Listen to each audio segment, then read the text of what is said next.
Welcome to Picks with the Professor, the show where a real statistics professor gives you sports betting tips. This is Major League Baseball for Monday, April 22nd. If you've been with us for a while, you can probably hear my voice. It's still not very good at this point, but good enough that the show can go on. Unfortunately, I had a little problem at the end of last week trying to get through some of these allergies and just how that's affected me. But we will be able to talk about this. Hopefully the raspy voice doesn't bother you too much here. Hopefully I can make it through without losing it. But we have a pretty decent Monday slate. I noticed that early in the season here, there's a lot of most Mondays have 10, 11, 12 games, which is nice. Later on in the season, I think it starts to dwindle down a little bit, but a pretty little Monday slated day game, which is nice that we continue the stretch of almost every day having at least one day game, which is a really nice change so far. I don't know if it'll continue, but I sure hope it does. But again, if you're not with us over on Dub Club, you can check that out. Get a free trial to start you out there with the QR code there. The link in the show description. Picks when you can't watch the show, a lot of summaries, a lot of information, a lot of details. When starting pitcher changes happen, all those updates. And really, I think one of the biggest benefits is I'm not able to put every bit of information on the slides here, but there's a lot available to you on Dub Club. All the thresholds for the A grade prices, the B grade prices, for the money lines, run lines, first fives, all sorts of goodies, weather details, pitcher information, all these underlying metrics. I talk about a little bit of details there, a bunch of information over there on Dub Club. If you have not yet, check that out with a link in the show description. Last week, kind of a ho-hum week. The show picks did not do as well as we'd hoped. Hopefully, again, we can continue to or we can start turning that around. The first five totals continue to do well. The first five sides broke even, but started off the first part of the season strong enough that they still have a nice little 13% ROI on the season. Full game recommended sides, very break even. The A grade sides are doing well. I've not done great picking the B and C grade sides so far. That was part of the reason why we talked about the show picks haven't done well, and the change. There might be a lot of new people here today watching, and so if that's the case, welcome. But that's why we shifted really recently into a morning show rather than a night before show in order for the first five markets to be out there, so that I can kind of choose among those. And so I think that'll turn around the show picks here, the recommended picks, and just maybe make it where I don't feel like I have to stretch as much for a full game pick. We can just kind of stick to the full game A grade sides as much as possible, other than the spot or two where we like a B grade or a C grade. And so I really like that change. I think it makes a lot of sense. And so hopefully that can come to fruition for us here. Play of the day, starting to rebound, struggling early on, uncharacteristically for the play of the day. I'm not sure we've ever had a losing month for the play of the day, to be completely honest. It's been, the bad months have been break even, the good months have been really good. Fighting our way back to that break even point. A couple more winners should we be there. We had a 5-day winning streak, and the Cardinals blew it for us yesterday. But still a good week for the play of the day. The extra credit first five free pick over on Twitter. I forgot to post one of them, and I posted that one. We'd have had a winning record for the week, but either way, still breaking even and doing pretty well overall for that. And even got two winners on Sunday. Posted a pick, and then the starting pitcher changed. And it's a tough thing because the standard for a sharp book, which is how we operate on here, is going to be that's going to be a push. And then the new price wasn't great.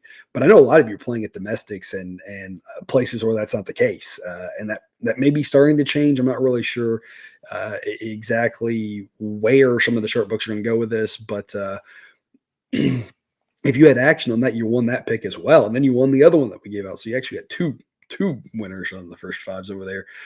So a lot of good things happening here. And again, as always, trying to maximize the good and minimize the bad going forward. And so we will hopefully continue to do that here. Some quick reminders and rules if you're interested in model information. Pickswiththeprofessor.com/new will get you a little bit of a debrief there. We are projecting the average game. One game is unknown. A great example of that happened yesterday where there was a 0-0 after 9 innings game in Coors. And that wasn't really a game that we expected that. I've been playing some of these unders in Coors, and it's been doing pretty well for us on the days where it's been about 40 degrees, maybe under, wind blowing in, and it really mitigates the effect of that park. But we weren't expecting that Sunday. It was a little bit of a chilly day, slight wind blowing in, but it wasn't that bad.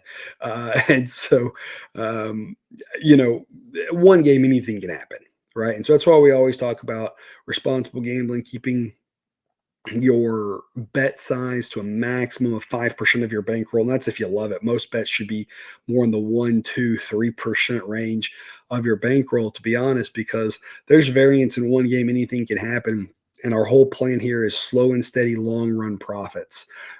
We can do that because we have a fairly well calibrated model here. And what we mean by that is when we say a team wins 55% of the time, they will probably win about 11 out of 20 times, but they will lose 9 out of 20 times. And you say, how's that possible? They only play once.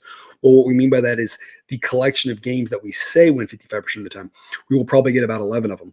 And that's what's going to help us be profitable, because we know that of the next 20 games that we say win 55% of the time, because we know we're going to win about 11 of them, we know to pass on anything if the price isn't good enough, but to play it if the price is good enough. And that's what makes anything a good bet at the right price or right number. That doesn't mean that right price or right number is ever going to be available. But if it is, that's when we want to take advantage of it. There are no locks in gambling. Of course, A grades are not locks. They just mean they are the best value. But as always, take what you like and leave the rest. I never want you to bet anything you are not comfortable with. And if you can, please like the show. It helps other people find us, and that helps keep us relevant in the YouTube world, which is always good. So if you can like the show, we would really appreciate that. We're going to start off here with a day game, 1:05 p.m. Eastern, Athletics and the Yankees, about 60 degrees for the totality of this game. Wind blowing out a little bit towards right field, 5 to 10 miles an hour. It's going to play fairly neutral with regards to the weather. The wind blowing out will probably offset the fact that it's a little bit chillier than average, so the ball should carry like normal. Yankee Stadium is a slight pitcher-friendly ballpark. Talked about this here recently, so if you're new with us, if you're not new with us, I apologize for the quick a recap of what I said a couple times last week. But Yankee Stadium, there's kind of a myth around there that it's a hitter-friendly ballpark. That's not true. It can play pretty hitter-friendly in the summer when it's hot, the wind blowing out, but that applies to just about every ballpark in the country other than the ones on the West Coast. Overall, it's actually got a park factor of 98. That's for its 3 years rolling last year. Current season doesn't really matter. All of them are in the 98 range, where 100 is average and lower is fewer runs. That's, of course, how all my grades work. Here, where 100 is average, lower is fewer runs, higher is more. And so Yankee Stadium slightly pitcher-friendly overall, and they'll probably play about like that today. Not extremely pitcher-friendly, but not really overly hitter-friendly. JP Sears and Carlos are on a pair of lefties on the mound today. Sears, 4.35 ERA in his 4 starts. Underlying metrics fairly concerning. His overall grade is okay. He was decent enough last year. Underlying metrics were much better last year. So we're kind of trying to balance that. What we saw from him last year, knowing how younger guys, improve, because he's still a young guy. He's not like he's in his 30s at this point. Balancing that with so far in his 4 starts, things haven't gone exactly well for him. So below average, as most of the pitchers other than Blackburn are for these. Maybe Stripling hangs around that average mark. But, you expect a really good Yankees offense to be able to. I mean, Yankees offense that now has dropped to number 5 and doesn't do as well against lefties. They're a little bit left-hand heavy. So that's, of course, a slight note, but they're still a well above average offense against lefties, and against a below average pitcher, they should score plenty of runs. They are big favorites. They should be big favorites. The official pick, though, is we're not going to go with the Yankees. We're going to go with the over 8. It's an A grade at minus 115. The model's projecting 8.8. And the reason why is because I talked about the struggles of JP Sears, but Carlos Rodon's kind of in a similar boat. And I've mentioned that in a couple of his starts already this season. 4 starts this year, 3.66 ERA. But as we've long talked about, ERA is not really the best predictive measure of how a pitcher performed. It attributes certain things solely to the defense or solely to the pitcher that we know are not exactly 100% the pitcher's fault or the fielder's fault. And in the long run, that tends to balance out, but you'd be surprised at how long run needs to be. It's actually more than a full season. there based off of just how different luck things can happen, batting average on balls in play, et cetera. So we like to look at those underlying metrics, which are much more predictive than the ERA, and they aren't good for Rodon. FIP in the mid fours, xFIP above 5. And so I still think Rodon's a good pitcher, obviously. He gets an 87 grade. That's about 1 standard deviation better than average. It's just he's maybe not quite – we don't expect him to be the Carlos Rodon from years past necessarily. The kind of caveat, the carve out the asterisk or whatever on this pick of note, the A's this season have been a little bit surprising in that their offense hasn't been as good as we expected, and the bullpen's been a lot better. I don't really expect that to continue. Now, if it does, the model will update that and slowly but surely continue to drop the A's offense to weaker and weaker. It'll continue to give the relievers a better and better grade. But when you look under the hood, there's kind of been a lot of luck here for some of these A's relievers pitching better. And I think you saw a couple of those things unfold a little bit this weekend where some of that's kind of bouncing back to normal. This A's offense isn't that bad. They've just they play in a very pitcher-friendly ballpark. It's early in the season. They've played in a couple of parks that, they just got through playing in Cleveland. And of course, that's a pitcher-friendly ballpark, especially in the month of April. So I think it's just been the circumstances that they've been in. I'm not sure. I mean, they're not a good offense, obviously. I'm not sure they're quite as bad as they've shown so far. And so that's really where the value in this pick comes from. Twofold. Number one, thinking that Rodon's probably not as good as the market is treating him. And number two, this A's team, while it's been a more lower scoring team, based off of better bullpen and weaker offense, I'm just not sure that's accurate, especially when you think through, they had a really low scoring series against the Red Sox, and you look at them, that's another team that's also very weak on offense, but fairly decent in the bullpen. And Cleveland's the same sort of thing. Cleveland's obviously done really well offensively this year so far, but without going on and on and on about it, I think there's just some reasons to think this A's offense maybe not quite as bad as it's looked, and this bullpen not quite as good as it's looked. And really, we only need one of those to come through for us in order to get at least the push on this. That's why the 8 is important, because this game could easily land something like 5-3. But over a grade, 9, the most common outcome here that we would expect given the projection of 8.8. And again, if either of the A's offense isn't as bad as it's done, or the bullpen isn't as good as it's been, if either one of them holds true, we got a good shot at this one. If both of them hold true today, we have a great chance. As I mentioned, the Yankees are big favorites. They should be big favorites. I think this is a great case of the risk is not worth the reward, in that while the Yankees should win, baseball's weird. We've just seen the Dodgers lose 2 out of 3 games in 3 straight series now, all at home, I think, or 2 of the 3 at home. I can't remember specifically, but baseball's weird. Weird things happen. And so we need to make sure, if we're playing big prices or we're laying runs or whatever, that we have the math on our side. And the math's not really on our side here. I'm not saying there's value enough to take the A's, but I think it's a good time to pass on the side instead and focus on the total. So the night games, Brewers and the Pirates, 6:40 p.m. Eastern. Upper 50s to start, low 50s to close. Wind will be maybe a little out to start, maybe a little bit across and a little bit in. It'll be a pretty slight wind, so no real wind effect. We are going to see slightly colder temperatures, kind of offset the fact that Pittsburgh can be a slightly hitter-friendly ballpark. Joe Ross and Jared Jones in this one. Joe Ross is an interesting case study here. 3 games, averaging under 5 innings a start, 4.91 ERA, 4.42 xFIP, 2.93 FIP. So what that tells me is he's done a really good job of limiting the home run ball. Right now, the Pirates don't seem capable of hitting a home run, so maybe he'll do okay. Jerry Jones for the Pirates has done really well in his young career, and obviously, if you're a Pirates fan, you're thinking about Skeens down there in AAA. Supposed to be, and based off what he's done this season, a better prospect than Jones. But you have to be pretty pleased with Jones. Like, don't overlook that. 3.13 ERA, FIP and xFIP align perfectly with that. Maybe even a little bit better.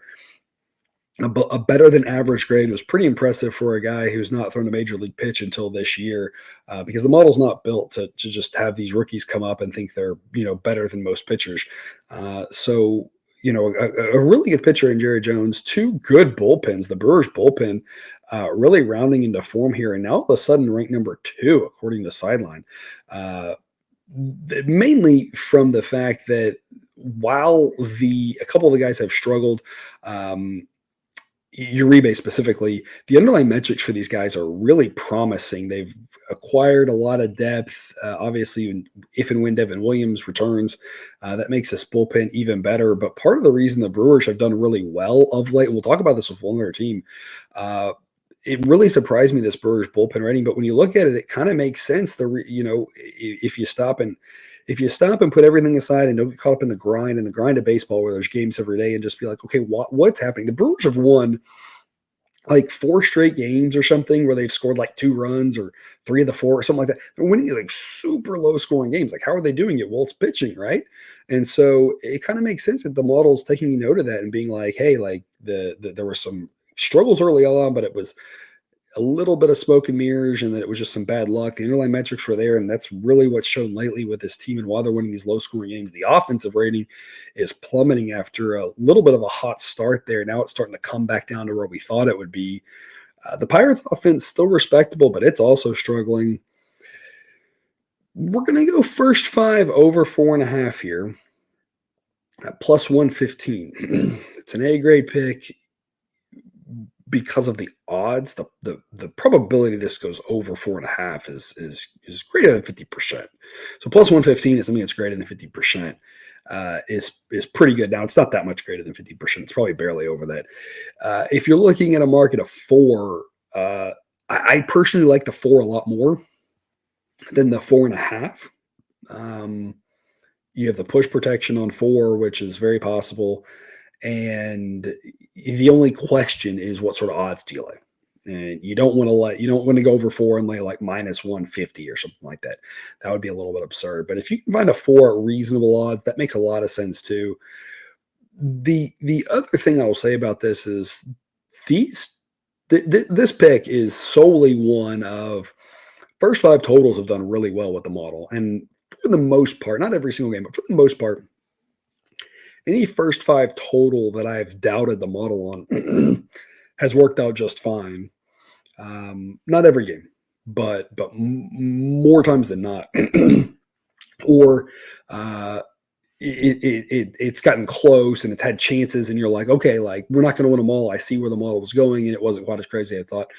Prime example of that, the game last week with the Royals and the Orioles with Reagans and Burns, I was like, first 5 over, you gotta be kidding me, right? 7 runs in 1 inning. So I'm really trusting the model on this one and how well it's done with the first 5 picks. It's a very uncomfortable pick when you look at what these teams have done, and I would not disagree with that. I mean, is this Brewers game even have 4 runs in it, right? And I think that's why there's value, is because people are seeing what these teams have done lately and just said, oh, this is absolutely an under spot. And that doesn't mean it won't go under. It just, I just want to point out that in sports, the number of times we see things shift from one game to the next is kind of all over the place. A prime example yesterday with the Mariners, they scored 0 runs in 9 innings, only get the 1 freebie run in the 10th. In the first game, and in very similar conditions in the 9th game, they put up a 10 spot.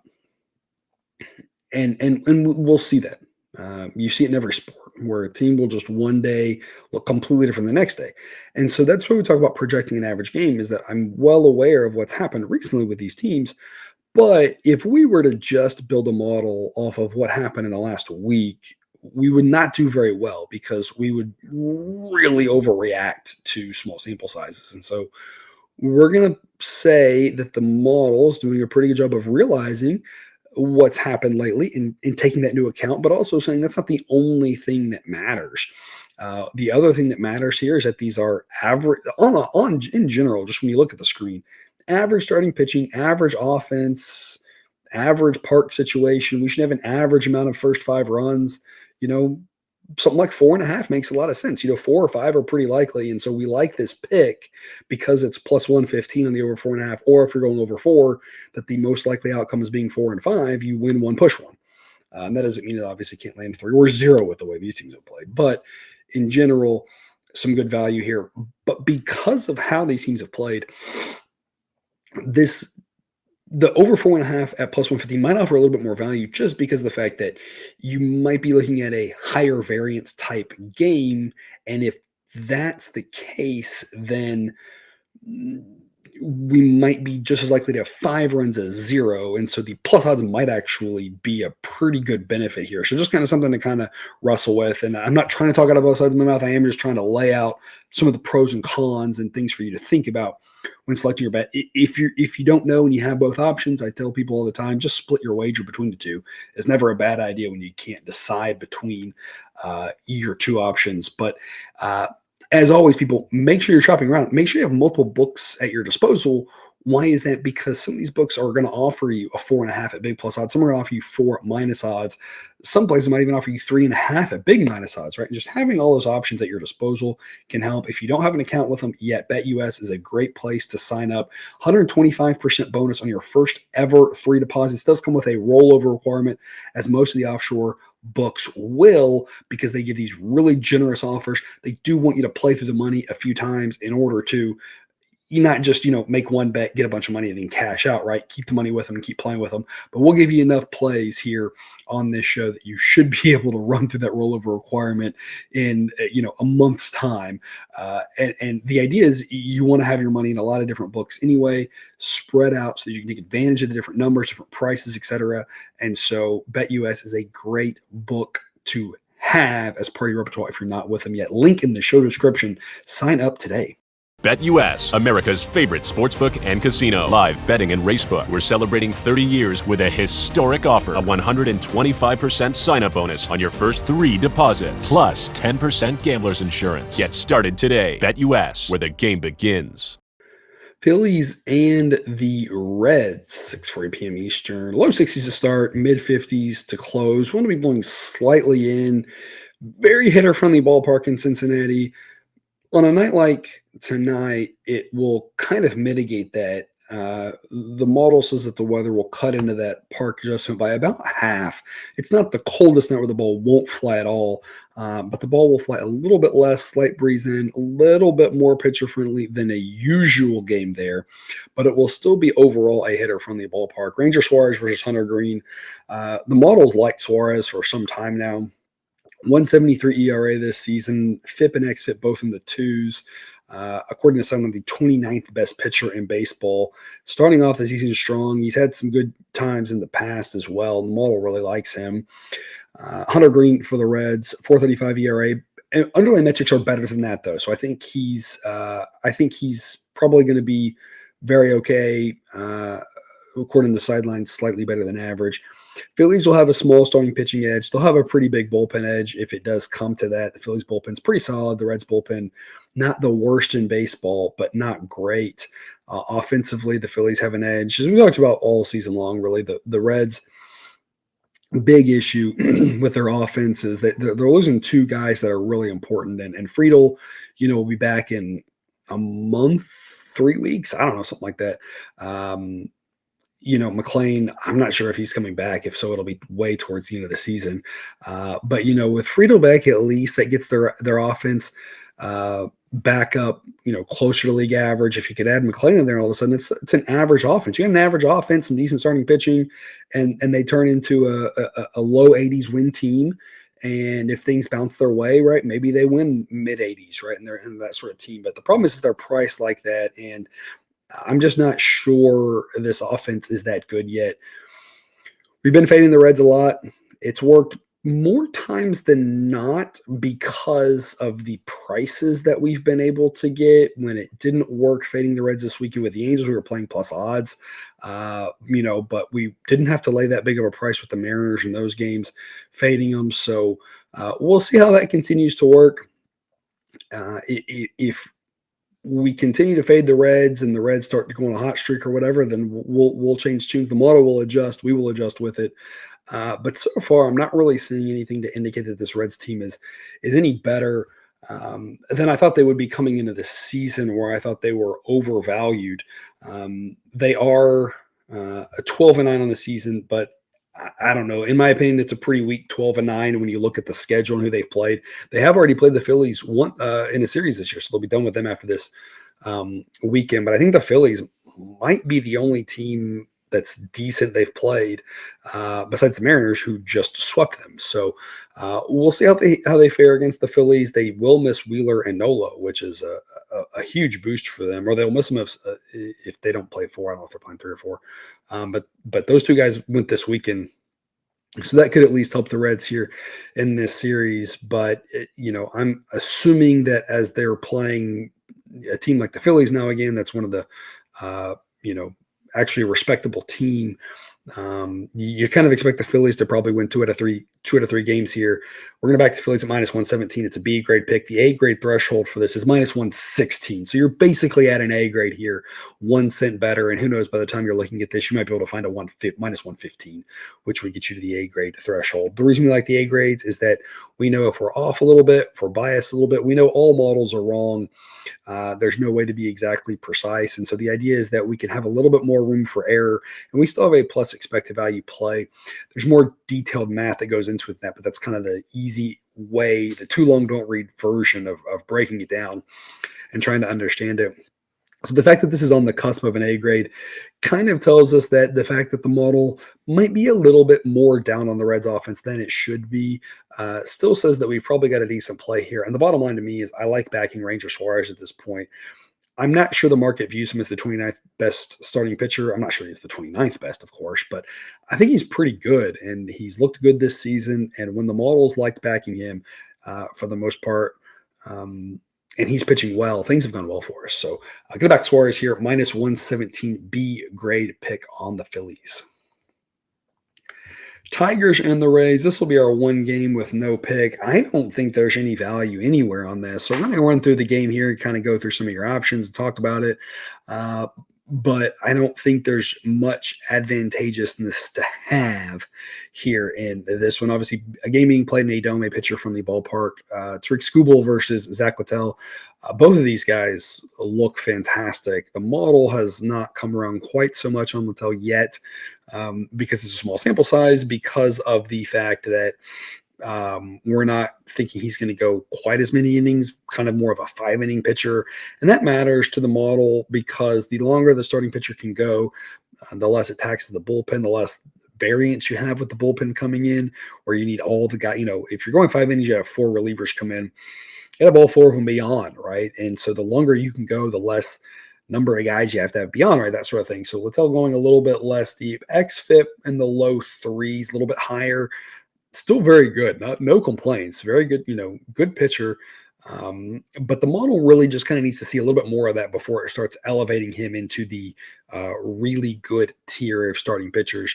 Tariq Skubal, after the run he had last year and starting off this year, the model has no problem putting him as one of the elite pitchers in baseball, ranked number 4, according to Sideline here. 2.28 ERA, XFIP and FIP, both in the upper 2s. He's been fantastic since whatever middle end of last year and on. And there's really no reason that you want to fade him. That doesn't mean he's going to win every start, but you can't be that excited to fade him. This Tigers offense can struggle. The Rays offense can be a little bit hit or miss.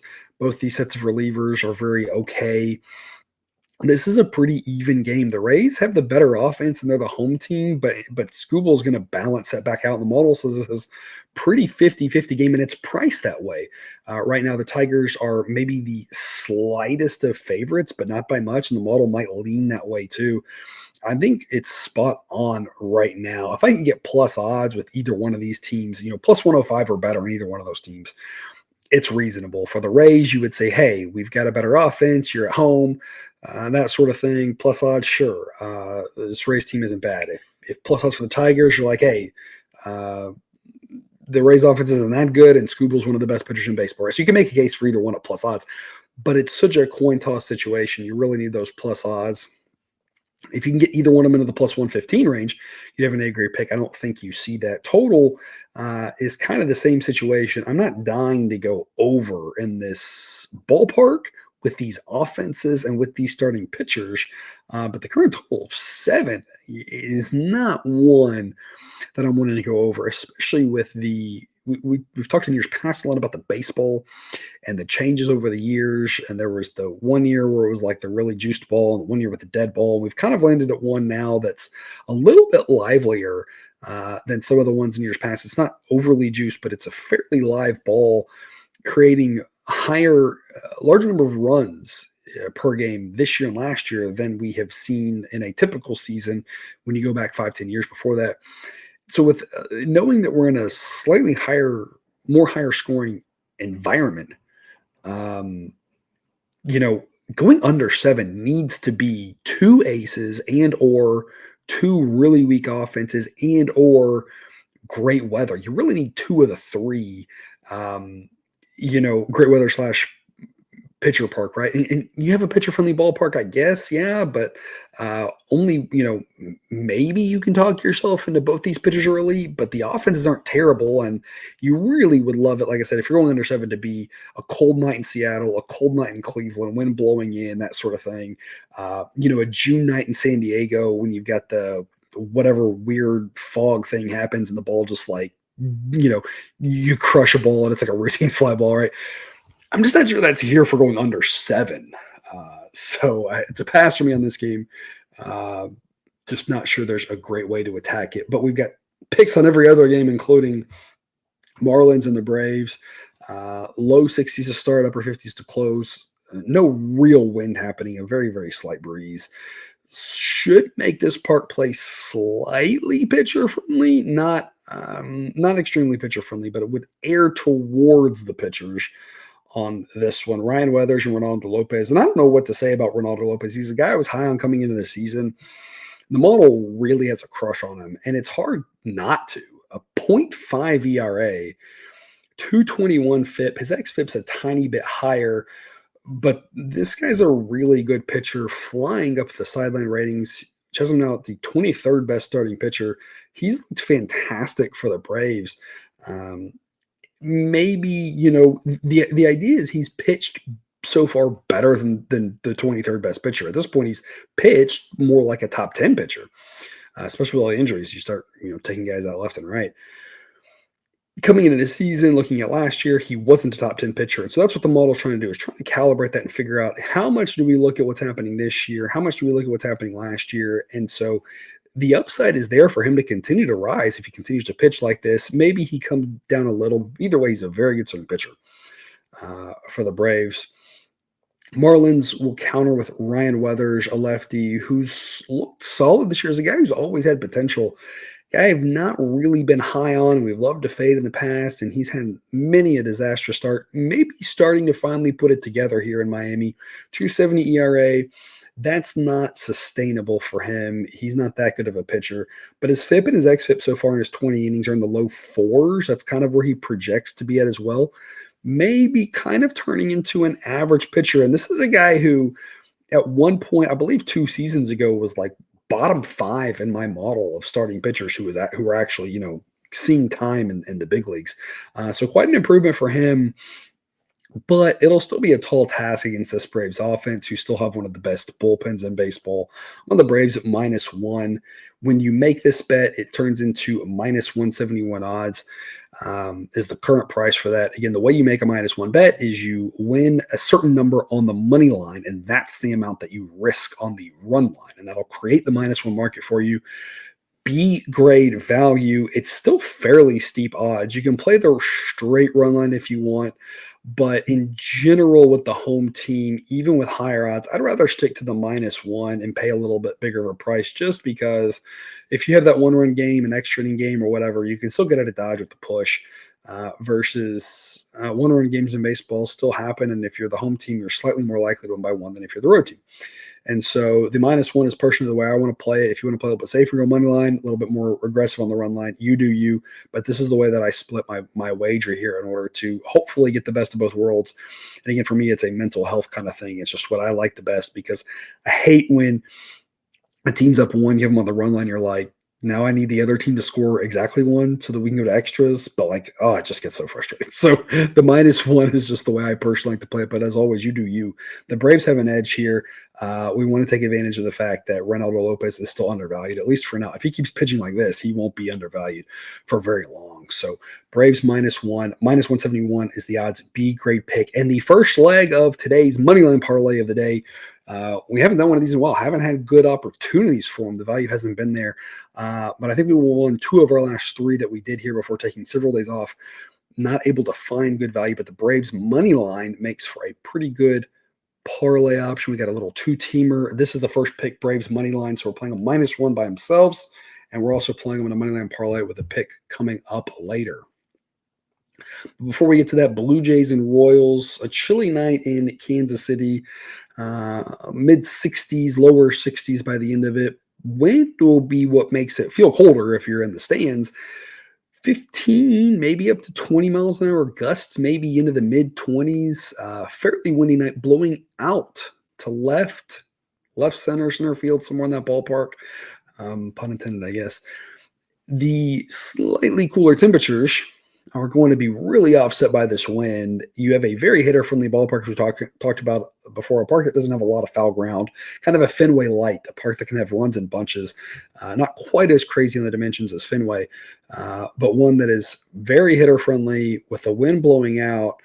You can see a lot of runs in this game. Over 8.5 are play. A-grade pick, -118 odds. You can play just the first 5 if you want, but I'd rather go full game for a couple reasons. Number one, I don't really trust either side of these relievers. The Blue Jays relievers aren't terrible, but they aren't amazing. The Royals relievers I have no faith in whatsoever.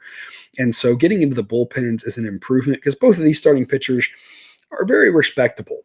Yusei Kikuchi for the Blue Jays and Brady Singer for the Royals. Both of these guys have sparkling ERAs this season, but when you look under the hood, they aren't that good. That's why the model gives them both a 94 grade. Specifically for Kikuchi this season, not under the hood for him this season, under the hood from previous seasons. So far, so good, but we need more than 4 starts before we start thinking he's an elite pitcher at this point. We've seen enough of him. We have enough data on him. He was probably more average coming into the season. So down to an 84, he's rising, but I'm not sure that he's as good as he's been this year. For Singer, 406 FIP. I'm not saying he's not better than last year. I think what we're seeing from Brady Singer is probably where most things in the world lie, is where the truth is in between the 2 extremes, right? Maybe not quite as good as that run he had a couple years ago, not quite as bad as last year. Definitely improved. He's done some work to try to get better, and I think that's absolutely the case. Definitely better than he was last year, but I'm not sure we'll quite see that same run that he had from previous seasons. These underlying metrics indicate a little bit of regression from that insanely good 1.54 ERA. It's a pretty good Blue Jays offense, one that started to come around here in the last week or so after a really rough start. This is a great time. Not a great time. I don't want to be puzzled. I'm rooting for him to fail, right? This is a pretty reasonable time for him to give up some runs and those underlying metrics to kind of shine through. So we're going to go over 8.5. I'm not really sure who scores more, but I think both teams have a good chance of scoring a decent number of runs. Both of these teams could easily get into 4 or 5. One of them has a good chance of doing better than that. And so if that's the case, there's only a couple of weird scenarios where we don't get over. This total should be 9.5, in my opinion. The fact that it's 8.5 is insane. There have been several mini totals that we've played, and totals haven't gone great for us. Full game, mainly we've gone under, and that hasn't gone well. And so that's kind of the second reason why I like this as the full game over rather than the first 5 is when you get to the full game, you just have weirder things that are going to happen late, extra innings, and it's just the full game totals just have been higher scoring than the first 5 with regards to how we would normally project it. So that full game, getting the extra innings possibility, weird things with the relievers, that sort of thing, I think just makes this a smarter pick, because when you add when you get the full 54 outs, maybe more, I guess maybe 51 if the home team wins, when you end up with that situation, odds are in this park, with the wind blowing out as strong as it is, with the Blue Jays offense, a Royals offense that's performed probably even better than their rating is right now, and has had some ups and downs this season, but is still a pretty good offense, at least relative to what we've seen from in the past. There's a lot of ways that runs can happen here, and so like I said, like I was trying to say, we've seen a lot of these totals that we've taken where I've said the total should be a full run different, and 7 hours later it is. So it wouldn't surprise me if this total has climbed throughout the day as people realize that it was priced way too low. I'd still play over 9. Don't want to pay too much juice there, but over 9 still would be a reasonable pick if that's where it lands. Over 8.5 is just way too good to pass up, knowing we get the win on 9, which is such a key number. A grade pick in Kansas City. White Sox and the Twins, mid to low 60s for this one. Wind will be blowing out at double-digit miles per hour.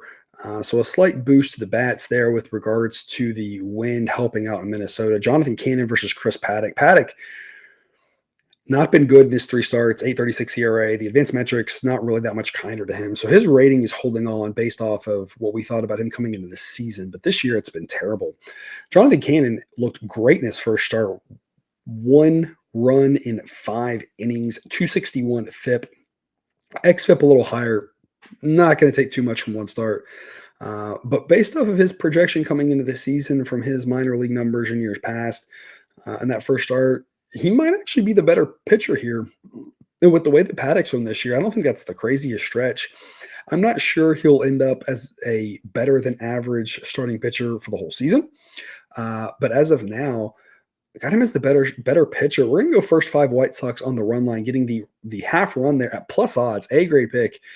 The model has had a really hard time with the White Sox because they are so bad. Number 29 in offense, only because the Rockies are just as equally terrible. Of course, 30 teams in baseball. Worst relievers of baseball. Number 30 there. So, I mean, this White Sox team is truly terrible.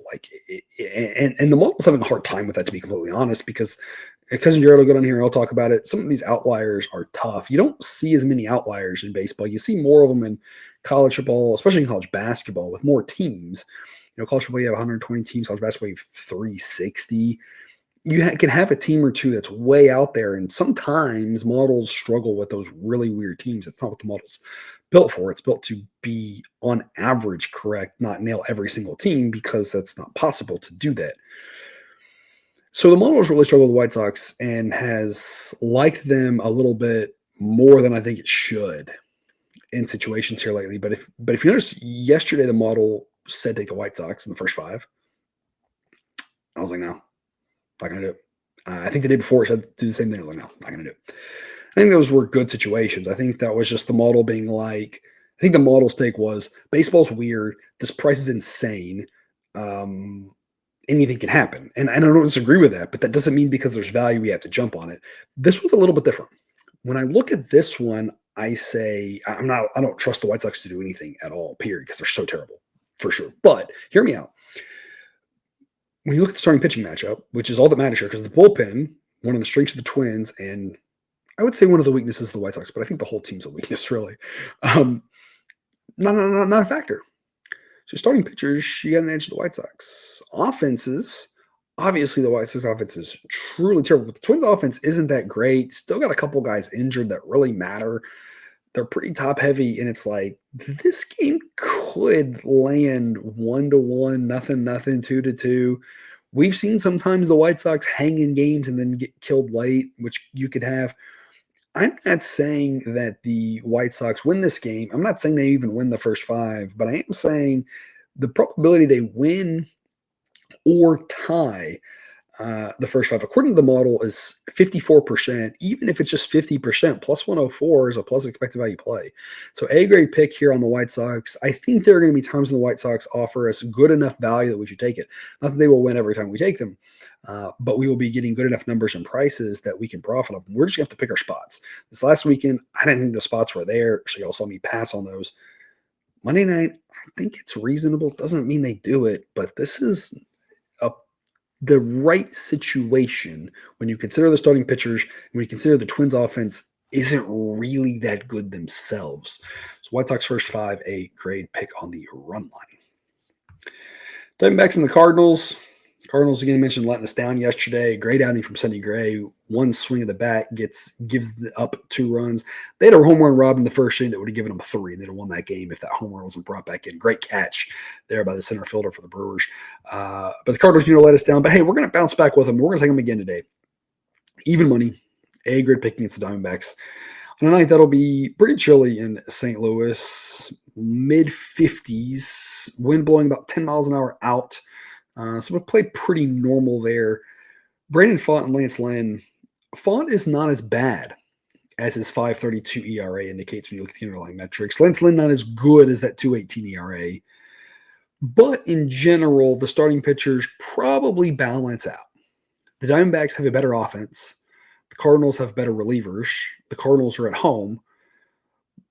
Basically, the reliever difference is larger than the offensive difference, but of course will only manifest for a smaller number of innings, which pretty much balances out, especially when you give maybe a slight edge to Lance Lynn. Not much, but the slightest edge ever there. Also of note, the top relievers for the Diamondbacks grade out worse. They desperately needed relievers last year. They traded for Paul Sewell, who's injured now, which hurts them there. So all of that balances out. If you put this game in, Topeka, I don't know, Topeka probably still be Cardinals fans, but you put this in Florida, whatever, right? This is a true coin toss game. In St. Louis, the Cardinals should win 53-ish% of the time. That's about what home teams win in baseball. And so the model says they should be favored, making this even money pick A-grade value. The A-grade threshold here minus 102, but the Cardinals should be favored because they're home and everything else balances out. So this is just one of those great examples of why we have the model. It doesn't necessarily mean the Cardinals win, but what it means is if we're taking even money or something really near even money in these games where the teams are about the same and set up about the same, but we got the home team, we're going to win a little bit more than 50% of them, and that's going to slow and steady increase our bankroll. So Cardinals, money line, A-grade pick. Let us down Sunday. Let's see if we can bounce back with them here on Monday. Padres and the Rockies. Rockies rated worst offensively in baseball. I've said it all season, this offense is terrible. I said it last season, this offense is terrible. They put up some numbers because, of course, when you look at all the park-adjusted metrics, they are really, really bad. Them and the White Sox offense are running away with the worst offenses in baseball. It's not even remotely close how bad these are to everybody else. In fact, I'm not even sure we can quantify.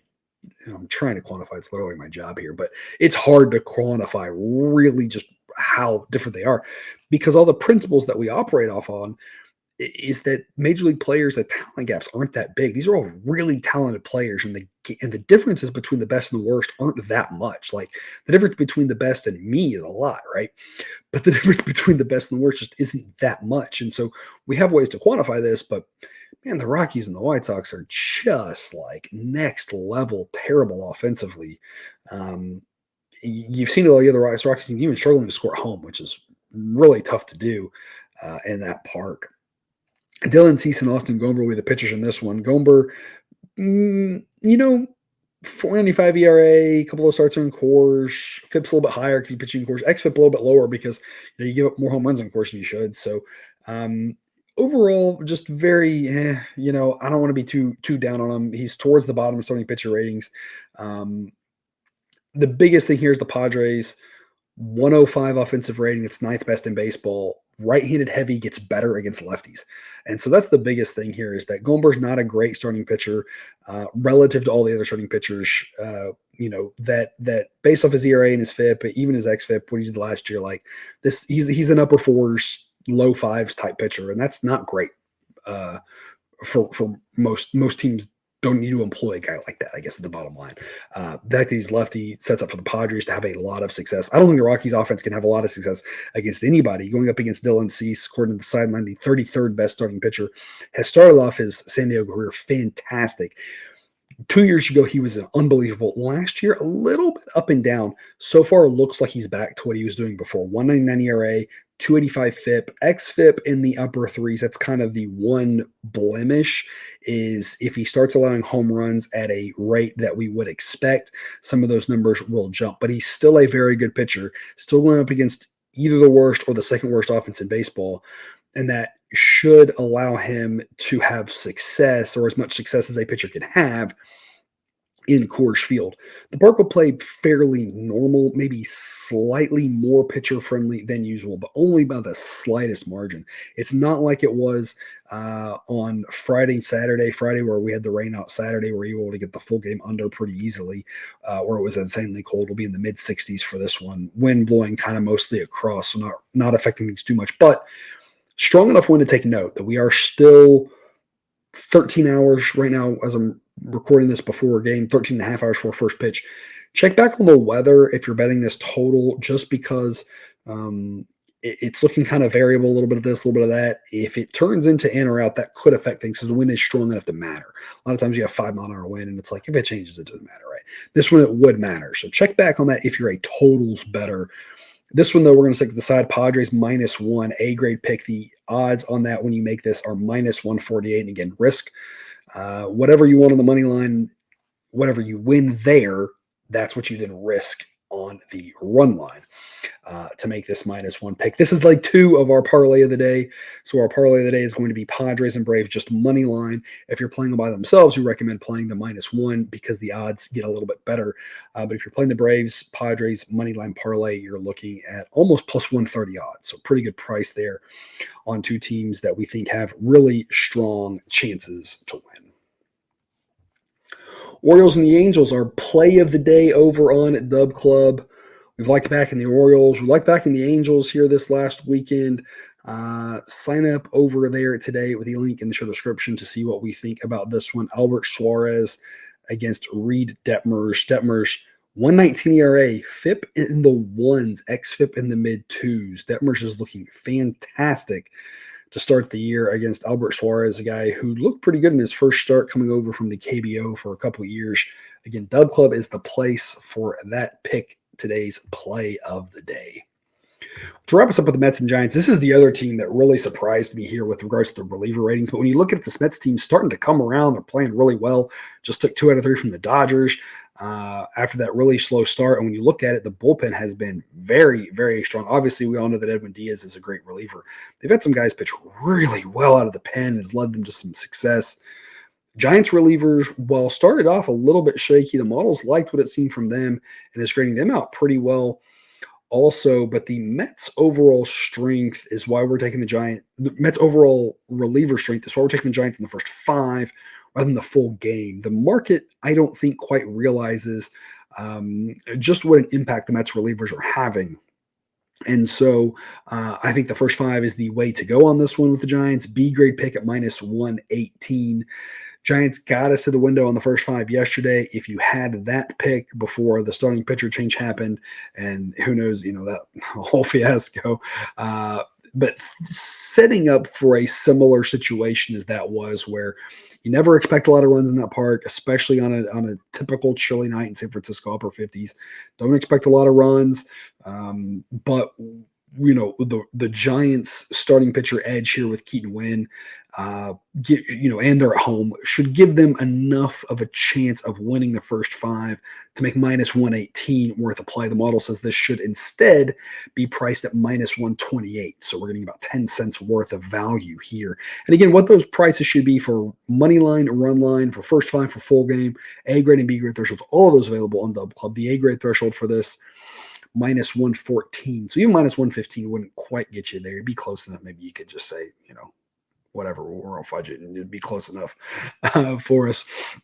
But these offenses are both respectable. Mets offense might actually be a little bit better against righties than the Giants is against lefties. But the bottom line and why we think the Giants have a slight starting pitcher edge and a slight edge here in the first 5 before the bullpens kind of then balance it back out is the fact that while Quintana has a 3.05 ERA, his underlying metrics, which again are much more predictive than ERA, are more in the upper 4s, whereas Keaton Winn, while he has a 4.09 ERA, so a full run higher than Quintana, while we're only talking 4 games for each pitcher, the underlying metrics for him stick in the low 4s, again, whereas Quintana's are more in the upper 4s. And so Keaton done a great job here filling in for this Giants rotation, some of the injuries they've had.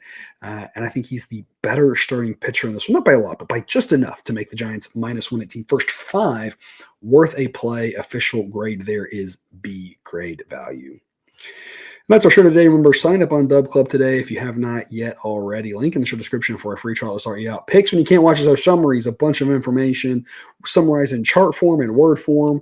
All sorts of goodies over there, including our Discord chat. We have a lot of fun, a lot of people helping each other out, giving each other picks, discussing things we like, and again, just chatting about the games and having a good time over there on Discord. So a lot of reasons to be there if you aren't yet. Otherwise, thanks for watching. Best of luck, and remember, you can eat your betting money, but please don't bet your eating money.